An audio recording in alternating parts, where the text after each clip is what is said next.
Chairman জনাব তারেক রহমান, আজকে যে রায় হয়েছে আপনার মানবতা বিরোধী অপরাধের আদালতে, সেই বিষয়ে আমরা আমাদের প্রস্তাব অফিসিয়ালি যেটা গৃহীত হয়েছে সেটা আপনাদেরকে আমরা জানাচ্ছি। দীর্ঘ 16 বছরের ফ্যাসিবাদ বিরোধী গণতান্ত্রিক আন্দোলনের ধারাবাহিকতায় 2024-এর ছাত্র গণঅভ্যুত্থানের মধ্য দিয়ে প্রিয় মাতৃভূমি বাংলাদেশ ফ্যাসিবাদ মুক্ত হয়েছে। এই দীর্ঘ রক্তাক্ত সংগ্রামে শত সহস্র বিরোধী দলীয় রাজনৈতিক নেতাকর্মী সহ সমাজের সর্বস্তরের অসংখ্য নাগরিক গুম, খুন, বিচার বহির্ভূত হত্যাকাণ্ড, হামলা, মামলা, নির্যাতন, নিপীড়ন ও অবর্ণনীয় দুর্ভোগের শিকার হয়েছে। অবশ্যই ছাত্রগণ অভ্যুত্থানে ছাত্র জনতা, শ্রমিক, নারী, শিশু সহ সহস্রাধিক নাগরিকের আত্মদান, অন্ধত্ব, চিরপঙ্গুত্ব বরণের মধ্য দিয়ে ইতিহাসের জঘন্যতম ফ্যাসিস্ট শেখ হাসিনা আওয়ামী বাকশালী শাসন আমলের পতন হয়েছে।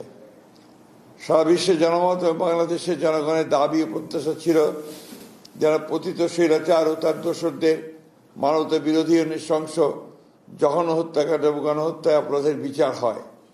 আন্তর্জাতিক অপরাধ ট্রাইব্যুনালের দীর্ঘ বিচারিক প্রক্রিয়ার মধ্য দিয়ে আন্তর্জাতিক মানদণ্ড বজায় রেখে আজকে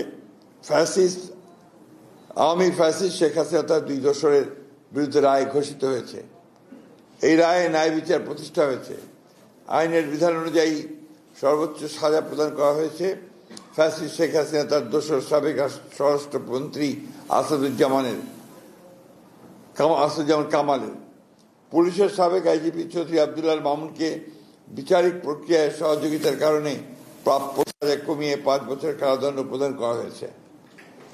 আইনের শাসন ও ন্যায় বিচার প্রতিষ্ঠায় দৃঢ় প্রতিজ্ঞ বিএনপি এ ব্যাপারে জনগণকে সদা সর্বদা সচেতন থাকার আহ্বান জানাচ্ছে। একই সাথে বিএনপি অন্যান্য মামলায় অভিযুক্তদের সুবিচারের দাবি জানাচ্ছে। আমরা মনে করি গত 16 বছরের গুম, খুন ও বিচার বহির্ভূত হত্যার শিকার এবং 2024 ছাত্র গণ অভ্যুত্থানে রাষ্ট্রীয় সন্ত্রাসের শিকার সহস্রাধিক শহীদের আত্মা শান্তি পাবে এবং তাদের পরিবার পরিজনদের ক্ষোভ কিছুটা হলেও প্রশমিত হবে। ধন্যবাদ।